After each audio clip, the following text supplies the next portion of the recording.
Good morning everyone. बेटा आज हम क्या डिस्कस करने वाले हैं क्लास 10th के लिए जो हमारा थ्योरेटिकल चैप्टर है, थ्योरम का जो चैप्टर है 6 ट्राइंगल्स, वहाँ से एक्सरसाइज 6.6 का क्वेश्चन नंबर 6, क्योंकि 6.6 में क्वेश्चन 6 तक हम अपने लास्ट वीडियोज में कंप्लीट कर चुके थे। तो क्वेश्चन 7 में क्या कहता है ध्यान से समझिए।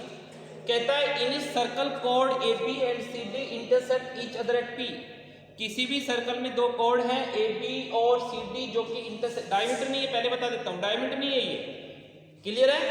कोई भी दो कोड है, नॉर्मली कोई भी कोड हो सकती है, वो कहीं इसका सेंटर हो सकता है कहीं और हो। पी आपके पास कोई इनका पॉइंट ऑफ इंटरसेक्शन है। मैं फिर रिपीट कर देता हूँ, ए बी और सी डी डायमीटर नहीं है, ठीक है। ये दोनों कोड पी पे इंटरसेक्ट करनी है, तो हमें क्या प्रूव करना है। आपके सामने कि ट्राइंगल ए पी सी, एक ट्राइंगल दिखाई दी होगी आपको, ट्राइंगल ए पी सी।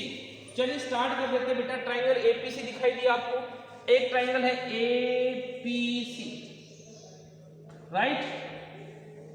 और दूसरा ट्राइंगल देखिए आपके पास, दूसरा ट्राइंगल है आपके पास D P B, D P B. लीजिए भाई, ये दो ट्राइंगल हो गए, दोनों का हमें सिमिलर करना है।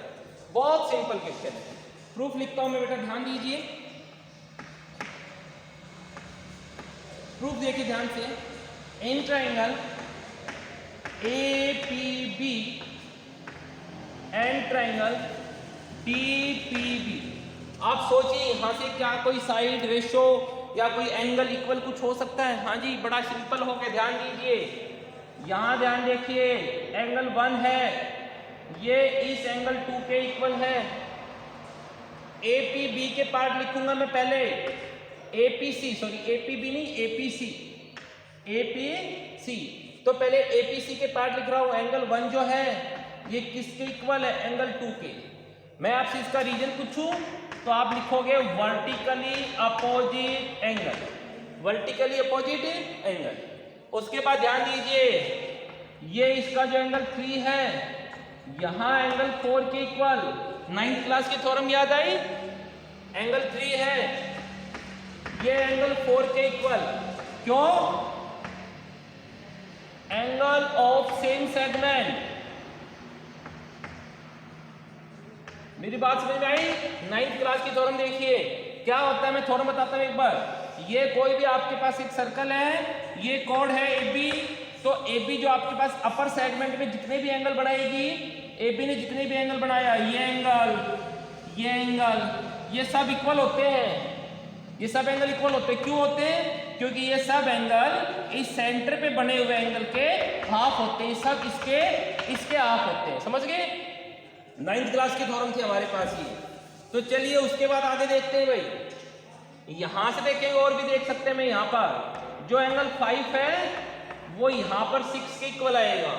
एंगल 5 है वो एंगल 6 के इक्वल आएगा। Same reason, angle of the same segment. और इसलिए मैं लिख सकता हूं कि ट्राइंगल एपीसी जो है वो सिमिलर होगी ट्राइंगल डीपीबी के। किस वजह से? एंगल क्राइटेरिया की वजह से। जब ये दो ट्राइंगल सिमिलर हो गई तो सभी साइड्स का रेशियो कैसा आएगा? सेम आएगा। एपीसी ट्राइंगल देखो भाई, तो एपीसी की साइड एपी ली मैंने सबसे पहले, एपीसी की साइड एपी ली, तो एपी के रेशियो में दूसरी ट्राइंगल की कौन सी साइड बनेगी? इसके लिए हम देखेंगे इस पे बनने वाले एंगल्स। तो भाई एपी पे बना, एपी पे बना 1 और 3, तो 1 के इक्वल दूसरे ट्राइंगल में कहां बना? 2, और 3 के इक्वल कहां बना? 4। तो किसके इक्वल बना? ये किस पर बने? 2 और 4, पीडी पर, डीपी, ठीक है। फिर एपीसी का मैंने पीसी साइड लिया। कौन सा साइड लिया? पीसी। इस एपीसी के पार्ट ऊपर होंगे, ठीक है। तो पीसी पे कौन कौन से एंगल बने? भाई पीसी पे बना 1 और 5, इनके इक्वल एंगल दूसरी ट्राइंगल में 1 के इक्वल 2, 5 के इक्वल 6। कहां बना? पीबी पर, पीबी पर। जरा क्रॉस मल्टीप्लाई कर दो, AP into PB equals to cross multiply किया तो पीसी इंटू पीडी। लो जी, ये आपका रिजल्ट हो गया, ठीक है। ये आपके पास फर्स्ट रिजल्ट आ गया था और ये आपका सेकंड रिजल्ट हो गया, ठीक है। ये किस केस में? ध्यान दीजिए, ये केस क्या है, जब कोड्स है वो इंटीरियर में इंटरसेक्ट करती है, intersect with in the circle, circle के अंदर इंटरसेक्ट करती है। ठीक है, मेरी बात समझ रहे हो? चलिए हम नेक्स्ट क्वेश्चन पे चले। सेम इसी टाइप का क्वेश्चन है, बट वहां पर क्या है बेटा, जो कोड्स हैं वो आउटसाइड में एक्सटीरियर में इंटरसेक्ट करेंगे। इंटरसेक्ट कहां करती हैं? एक्सटीरियर में। तो क्वेश्चन देखिए आपके पास क्या है, क्वेश्चन नंबर 8 की बात करें। कहता है कोई भी आपके पास एक सर्कल है और ये कोई भी दो कोड होगी बेटा, ये लीजिए कोड होगी आपके पास AB और CD, ये इंटरसेक्ट करती है व्हेन प्रोड्यूस्ड, जब इनको एक्सटेंड किया जाता है तो इंटरसेक्ट करती है। ठीक है, इनको बढ़ाने पर इंटरसेक्ट करती है और किसी भी पॉइंट पे इंटरसेक्ट करती है, P पॉइंट पे। तो सबसे पहले आप क्या लिखोगे, गिवन में क्या लिखेंगे, code AB and CD, code AB and CD intersect at point P when produced, जब उनको एक्सटेंड किया जाता है। ठीक है, क्या प्रूव करना हमें, टू प्रूव। देखिए भाई, टू प्रूव के लिए देखते हैं फर्स्ट पार्ट। तो फर्स्ट में कहता है ट्रायंगल PAC सिमिलर करनी है हमें ट्रायंगल PDB। सेकंड पार्ट हमें क्या कहता है कि PA इंटू PB इक्वल करना बेटा हमें PC इंटू PB। ठीक है, करें स्टार्ट। लीजिए प्रूफ देखते हैं भाई, बड़ा ही सिंपल है। सबसे पहले देखिए PAC, ये आपके पास हमने जब इसको ज्वाइन करेंगे, ठीक है, तो सर्कल आपका इस साइड से जाएगा। हमारा डायग्राम थोड़ा शॉर्ट है इसलिए ध्यान देंगे, यहाँ पर स्पेस बचता है, ये ऐसे। ठीक है, तो ये हो गया PAC, लो जी PAC हो गया। और एक ट्रायंगल होगी कंप्लीट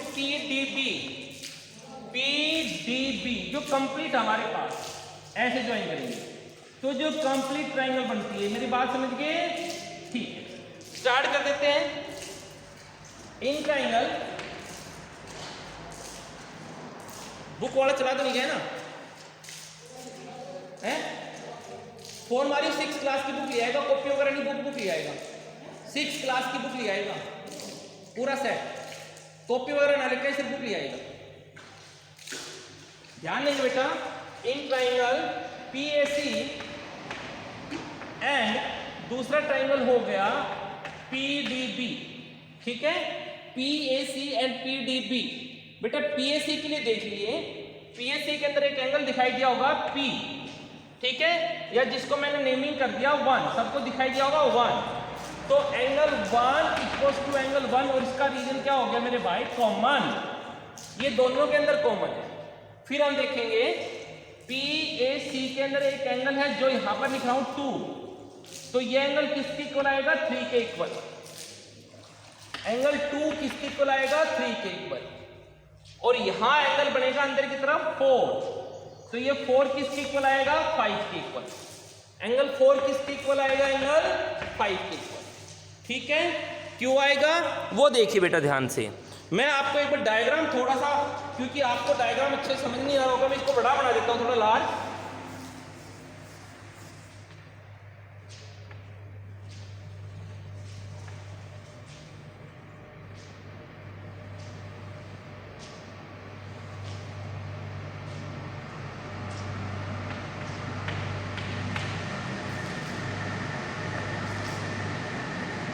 देखिए बेटा, मैंने यहां लिखा है एंगल 1, PAC ट्रायंगल और PDB ट्रायंगल दोनों के अंदर एंगल 1 है। यहां लिखा 2, तो यहां लिखा मैंने 3, यहां लिखा मैंने 4 और यहां लिखा मैंने 5। आई थिंक सबको दिखाई दिया होगा। ठीक है, 4 और 5 इक्वल है, 2 और 3 इक्वल है। रीजन क्या बेटा, ध्यान से, exterior angle of cyclic coordinate. बेटा ये एक साइक्लिक कोऑर्डिनेटर बनता है। 9th क्लास की थोड़ा मैं फिर से रिपीट करवाता हूँ। 9th क्लास में क्या करता है, ध्यान दीजिए, ये हमारे पास कोई भी एक साइक्लिक कोऑर्डिनेटर है। साइक्लिक कोऑर्डिनेटर क्या होता है, जिसके सारे वर्टिसेस एक सर्कल पे लाइट करते हैं। ये ABCD एक साइक्लिक क्वाड्रिलेटरल हो गया जिसके सारे वर्टिसेस एक सर्कल पे लाइन करते हैं। ध्यान दीजिएगा बेटा, मैंने इसको एक्सटेंड किया, ये एंगल हो गया 1 और ये एंगल हो गया 2 और ये एंगल हो गया 3। साइक्लिक में अपोजिट पेयर्स का सम 180 होता है, साइक्लिक क्वाड्रिलेटरल में अपोजिट पेयर्स का सम क्या होता है मेरे भाई 180 होता है। इसका मतलब 2 + 3 का सम 180 होगा, 2 का और 3 का सम। भाई 1 और 2 का सम भी 180 है, 1 + 2 भी 180 हो गया, ठीक है, लीनियर पेयर की वजह से। ये भी 180, ये भी 180, यानी कि 2 + 3 इक्वल होगा 1 + 2 के इक्वल। बेटा 2 से 2 कैंसिल होके 3 और 1 इक्वल आ गया। तो क्या समझे कि साइक्लिक में जो अपोजिट एक्सटीरियर होता है, जो एक्सटीरियर एंगल होता है वो अपोजिट इंटीरियर के इक्वल होता है। तो वही प्रॉपर्टी यूज करते हुए मैंने यहां पर 2 को 3 के इक्वल, 4 को 5 के इक्वल किया। तो यहां से क्या हो गया कि ट्राइंगल PAC सिमिलर हो गए ट्राइंगल PDB। किस वजह से? एंगल क्राइटेरिया से। भाई जब ये ट्राइंगल सिमिलर होगी तो सभी साइड्स का रेशियो कैसा पाएगा मेरे भाई? सेम पाएगा। सभी साइड्स का रेशियो कैसा आएगा? सेम आएगा। लो भाई PAC की साइड सबसे पहले मैंने PA ली, तो दूसरी ट्राइंगल की कौन सी साइड आएगी इसके रेशियो में? तो PA पे बनने वाला एंगल ढूंढो भाई। PAC में PA पे बना 1 और 2, तो 1 के इक्वल तो बड़ी ट्राइंगल में बना 1 और 2 के इक्वल बना 3। तो किस पे बना 1 और 3? PD पर। किस पे बना? PD पर, ठीक है। फिर PAC की मैंने क्या ले लिया? PC ले लिया साइड। PAC की क्या साइड ली मैंने? PC। तो वह PC पे क्या बना? PC पे बना 1 और 4। तो बड़ी ट्राइंगल में देखेंगे भाई PDB के अंदर, तो 1 के इक्वल तो 1 और 4 के इक्वल 5। तो किस पे बना 1 और 5? PB पर बना। किस पे बना? PB पर बना। जरा क्रॉस मल्टीप्लाई कर दो, PA into PB equals to PC into PD। यही आपका रिजल्ट, ये आपका रिजल्ट और एक रिजल्ट ये लो जी आपके रिजल्ट्स हो गए, ठीक है। बात समझ में आ गई आपको? आगे चलिए, चलिए भाई तो जरा नेक्स्ट फॉरम पे चलेंगे।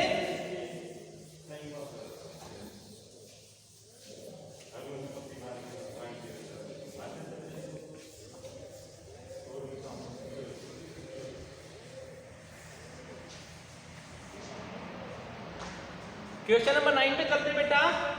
क्वेश्चन नंबर 9 को देखिए क्या कहता है। एक डायग्राम दिया गया है, D is a point on BC such that, कोई भी एक ट्रायंगल है भाई ABC और D एक पॉइंट है सच दैट, इस टाइप से बेटा गिवन, तो सबसे पहले लिख देते given in triangle ABC triangle के अंदर, ध्यान दीजिए इन ट्रायंगल ABC आपके पास क्या हो गया, BD के साथ CD का जो रेशियो दिया हुआ है वो AB के साथ AC का, ठीक है। टू प्रूव हमें क्या करना है? टू प्रूव हमें करना है भाई कि D जो आपके पास है AD bisect angle, AD bisect angle किसको? BAC को। बाइसेक्ट करता है BAC को। तो आई थिंक आपको याद आया होगा ये क्वेश्चन पढ़ते ही, जो सबसे फर्स्ट क्वेश्चन था आपका वही क्वेश्चन आपको एकदम से याद आया होगा, ठीक है। क्यों? उस क्वेश्चन में ध्यान से देखना, BD के साथ CD का रेशियो, इस BD के साथ CD का जो रेशियो है, इस BD के साथ CD का जो रेशियो है वो वही है जो AB के साथ AC का है। तो एंगल बाइसेक्टर थ्योरम, इस एक्सरसाइज की जो पहली थ्योरम थी वो यही तो थी कि किसी भी इंटीरियर एंगल का बाइसेक्टर जो होता है वो अपोजिट साइड को किस रेशियो में इंटरसेक्ट करता है? अपोजिट साइड को किस रेशियो में इंटरसेक्ट करेगा? एंगल को बनाने वाली साइड्स के रेशियो में।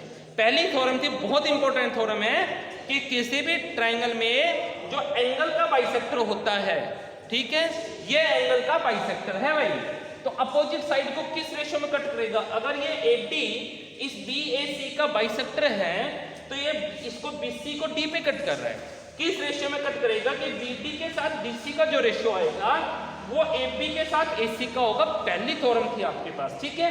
अभी उसका कन्वर्स आ गया, वहां पर हमारे पास ये एंगल बाइसेक्टर दे रखा था, ये रेशियो प्रूव करवाया था, कन्वर्स में यहां पर क्या दिया? रेशियो दिया और एंगल का बाइसेक्टर प्रूव करवाएगा, ठीक है।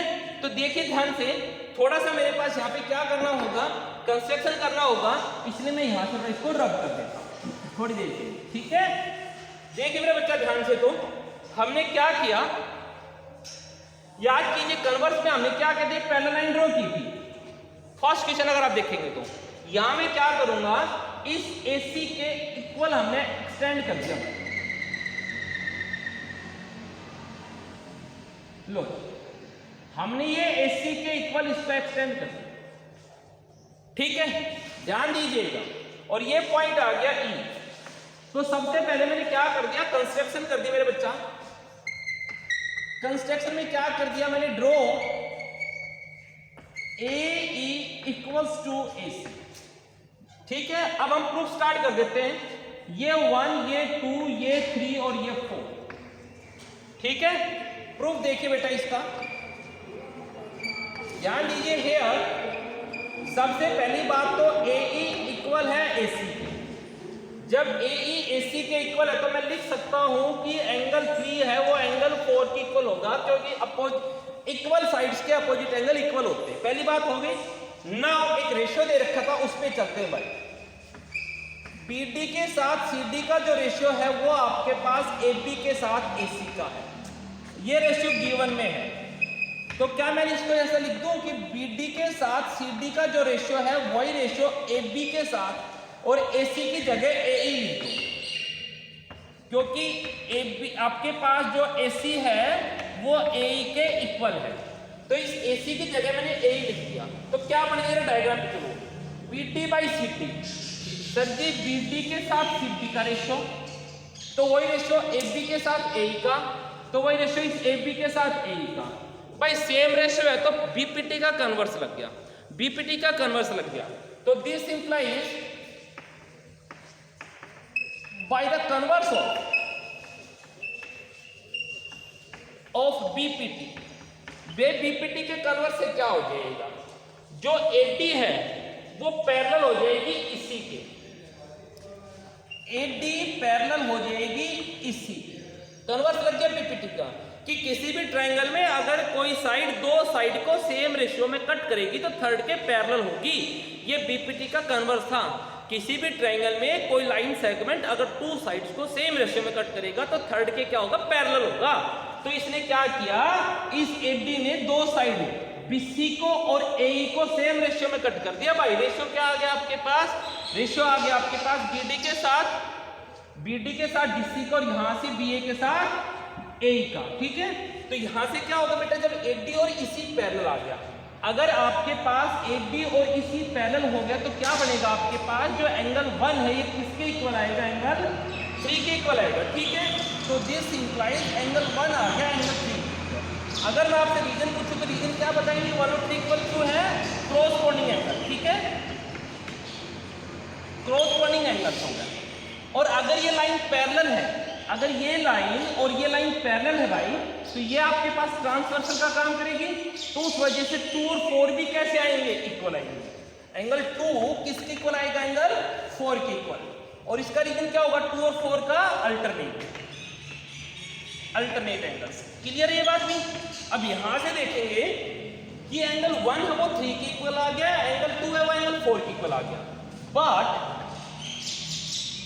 बट मेरे पास गिवन था एंगल जो आपके पास 3 था वो तो एंगल 4 के इक्वल है। देखो हमने स्टार्टिंग में लिखा था जब एंगल 3 और 4 इक्वल है तो इसलिए 1 और 2 भी कैसे हो गए, दिस इंप्लाइज एंगल 1 किसके इक्वल आ गया, 2 के, और यही मेरा रिजल्ट था, ठीक है। यहां जान लीजिए 1 3 के इक्वल कोरस्पोंडिंग, 2 4 के इक्वल अल्टरनेट। बट 3 और 4 तो म्यूचुअल इक्वल थे, 3 और 4 तो आपस में इक्वल थे, इसलिए क्या हो गया कि 1 और 2 भी कैसे हो गए, इक्वल हो गए, ठीक है। 1 और 2 भी कैसे हो गए मेरे भाई, इक्वल हो गए। 1 और 2 इक्वल क्यों है, 1 और 2 इक्वल होने का रीजन आ गया क्योंकि 3 और 4 इक्वल थे। और जब 1 और 2 इक्वल हो गए तो ध्यान से लिखना, जब 1 और 2 इक्वल हो गए तो इसका मतलब मैं लिख सकता हूं कि जो AD है, मैं क्या लिख सकता हूं कि जो AD है वो बाइसेक्ट करता है किसको, एंगल BAC को, ठीक है। वो किसको बाइसेक्ट करता है, एंगल BAC को। तो जरा जल्दी करके एक बार देखिए, फिर हम इसका लास्ट क्वेश्चन आपके पास बचा उसको और करेंगे।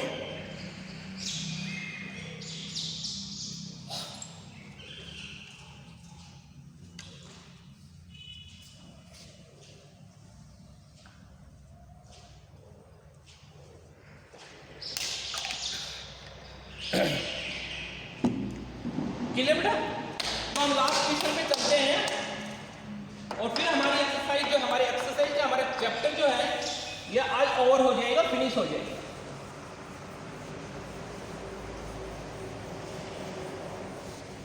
अब लास्ट क्वेश्चन का स्टेटमेंट पढ़िए। क्वेश्चन बड़ा इजी है, बस थोड़ा सा जो उसका स्टेटमेंट थोड़ा सा कंफ्यूज करने वाला है, तो आप एक उसके स्टेटमेंट को पढ़िए बेटा, फिर हम कंटिन्यू करते हैं।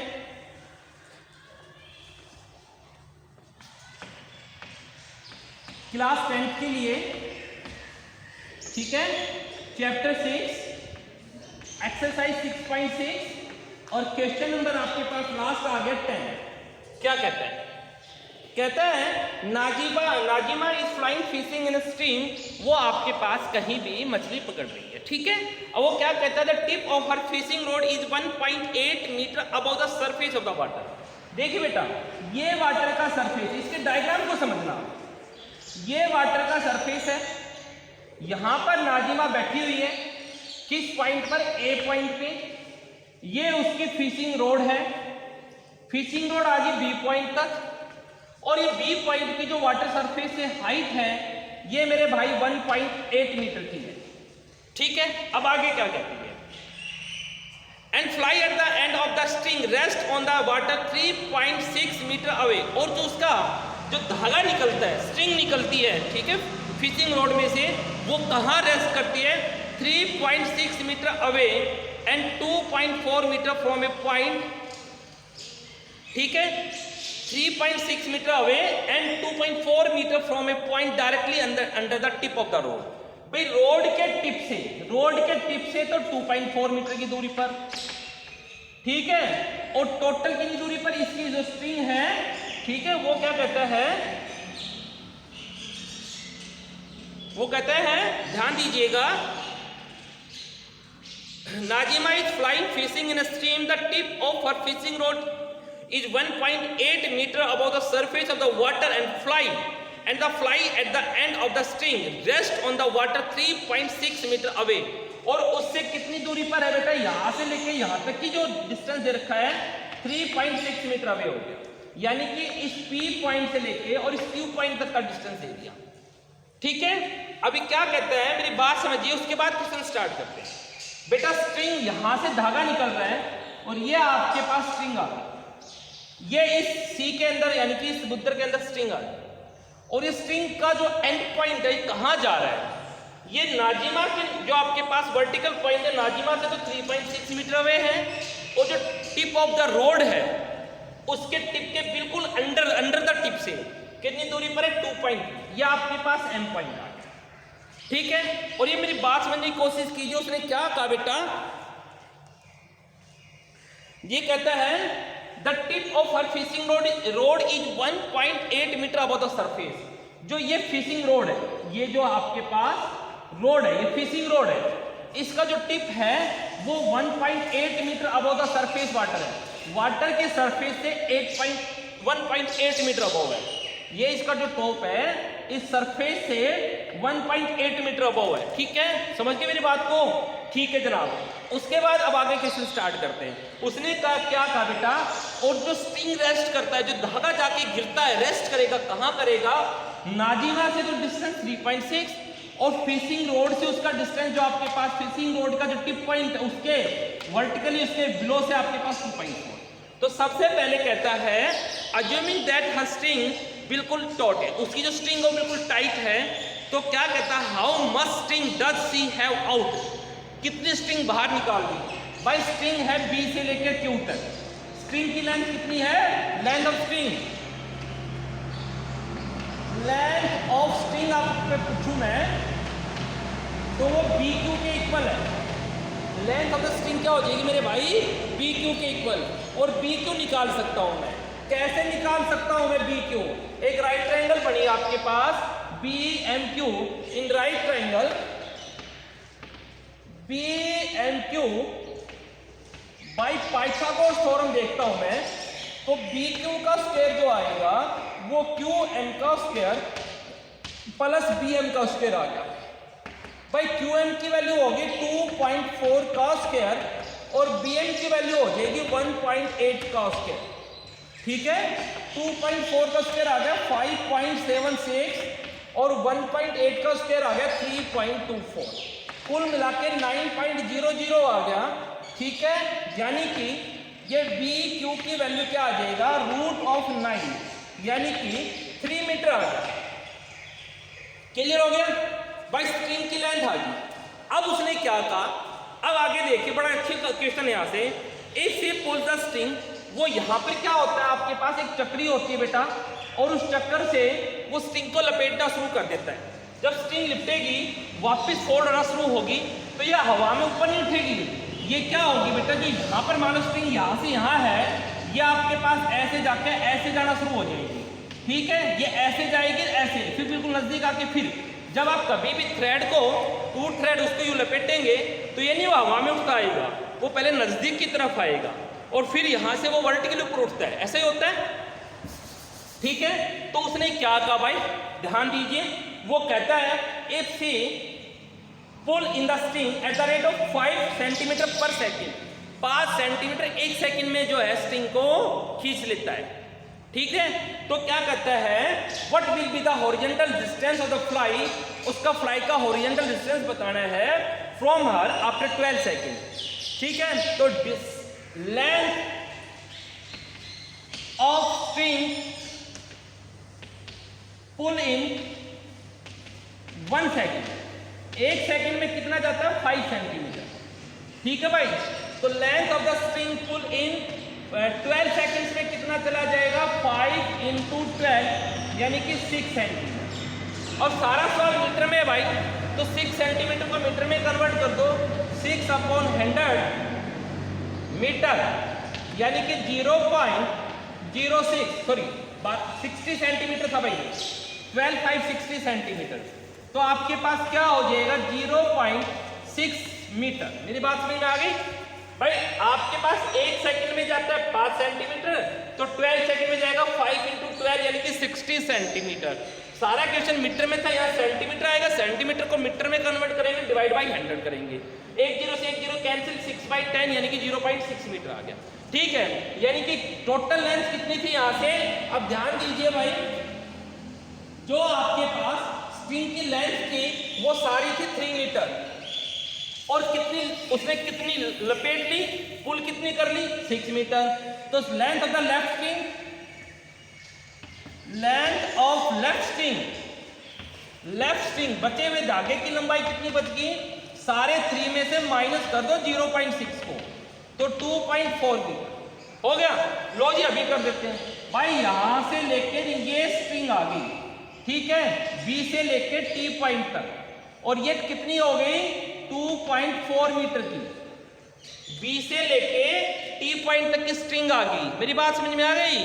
तो अब बेटा हमारे पास लेंथ बतानी है, तो भाई यहां से यहां तो पूरा 3.6 में से कितना बच गया 2.4, यहाँ रह गया, तो यहाँ तो 1.2 मीटर रह गया। अब हम बी से लेके टी बता देते हैं, तो in right triangle BMT by Pythagoras theorem, भाई हमारे पास ये जो आपके पास MT आएगा ये किसके इक्वल हो गया, MT यानी कि यहाँ पे बेस है hypotenuse BT square minus of perpendicular BM square. BT जो स्ट्रिंग की लेंथ थी 6 मीटर खींचने के बाद, पूरी 3 मीटर की थी, 6 मीटर खींच गई, तो यहां से यहां तक स्ट्रिंग की लेंथ 2.4 बच गई, ठीक है, 0.6 मीटर खींचने के बाद। तो ये क्या हो गया बेटा, BT की वैल्यू आ गया 2.4 का स्क्वायर माइनस 1.8 का स्क्वायर। मेरी बात समझ में आ गई आपको, 2.4 का स्क्वायर आ गया 5.76 में से माइनस करूंगा 3.24, 1.8 का स्क्वायर। यहां तक भी समझ में आ गया। तो जरा आगे तो आगे चलते हैं भाई, मेरे पास ये कितना बच जाएगा, ये बच गया 2, ये बच गया 5, ये बच गया 2, यहां तक आ गया। मेरी बात समझ में आ गई। क्या आ गया आपके पास 2.52, कितना आ गया मेरे पास भाई 2.52। तो जरा देखिए, अब जरा हम इसका अब क्या निकाल देंगे बेटा, स्क्वायर रूट निकालेंगे किसका 2.52 का, तो मेरे पास आ गया 1.58। भाई MT की वैल्यू क्या आ जाएगा mt आ गया रूट ऑफ 2.52 और रूट निकालेंगे तो वीडियो की लेंथ का मैं इसमें सीधा लिख देता हूँ 1.8 मीटर आ गया, यानी कि यहां से लेके m से लेके और t आ गया। ध्यान दीजिएगा भाई, m से लेके और मेरे पास t तक कितना आ गया, हो गया। तो t से p बताना है। दिस इंप्लाइज रिक्वायर्ड लेंथ आ गई मेरे पास p से t कितनी आ गई 1.58 प्लस 1.2 यानी कि 2.78 मीटर। मेरी बात समझ गया? मैं एक बार इसको वीडियो की लेंथ देखते हैं, उसके बाद हम इसको थोड़ा सा रिपीट करते हैं, ठीक है। देखिए ध्यान से बेटा, सबसे पहले मैंने BMQ ट्रायंगल ली थी, तो राइट एंगल ट्रायंगल पाइथागोरस लगाया, तो BQ जो स्ट्रिंग की लेंथ थी वो 3 मीटर आई थी आपके सामने, ये 3 मीटर आई थी। अब उसने लेंथ को स्ट्रिंग करना शुरू किया, पुल करना स्टार्ट किया, वापस फोल्ड करना शुरू किया।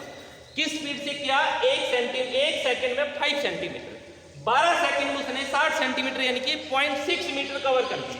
0.6 मीटर फोल्ड करोगे तो जो स्ट्रिंग पहले BT स्ट्रिंग थी, बात समझ में आई? जो B से लेके Q स्ट्रिंग था, B से Q स्ट्रिंग था, अब स्ट्रिंग हो गया B से T। स्ट्रिंग क्या हो गया? B से T। तो अब स्ट्रिंग आ गया, कितना आ गया भाई? पूरे 3 में से जो लपेट दी हमने फोल्ड कर दी 2.4 मीटर, बची 0.6 मीटर फोल्ड कर दी 0.6 मीटर, बची कितनी? 2.4 मीटर। तो B से T 2.4 मीटर आ गई। तो मैं यहां से एक नई ट्रायंगल बनेगी BMT, इसमें हमने MT निकाल लिया और MT देखा तो मेरे पास क्या आया? MT का स्क्वायर 2.52, तो MT आ गया मेरे पास 1.58 और उससे मेरे पास क्या आ जाएगा? P से T निकाल दिया, दोनों को हमने ऐड करके, यानी कि आपका रिक्वायर्ड लेंथ आ गई, ठीक है। तो आज आपका ये एक्सरसाइज और हमारा चैप्टर फिनिश हो गया। कल से नया चैप्टर स्टार्ट करेंगे स्टैटिक्स, वो इजी चैप्टर है, तो सबसे रिक्वेस्ट है वो चैप्टर स्टार्ट